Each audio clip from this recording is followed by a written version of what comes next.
পর্দায় আপনারা যে পাতাটি দেখতে পাচ্ছেন সেটি একটি আলু গাছের পাতা। এই আলু গাছটি আমি চাষ করেছি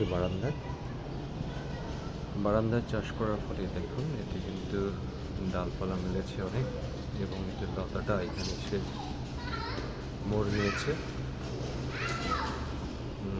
এটা কিন্তু প্রতিদিন অনেকটা লম্বা হচ্ছে এই আলু গাছ।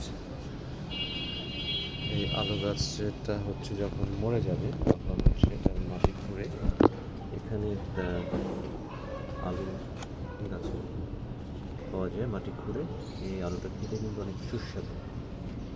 যাদের হচ্ছে ডায়াবেটিস রয়েছে তাদের জন্য ক্ষতিকারক কিছুটা হলেও, পাশাপাশি হচ্ছে যাদের অ্যাসিডিটি রয়েছে তাদের জন্য কিছুটা ক্ষতিকর। তাছাড়া কিন্তু এটি ঘরে চাষ করা যায় এবং সবজি হিসেবে অত্যন্ত সুস্বাদু। শীতের সময় খেতে খুব ভালো লাগে। ধন্যবাদ।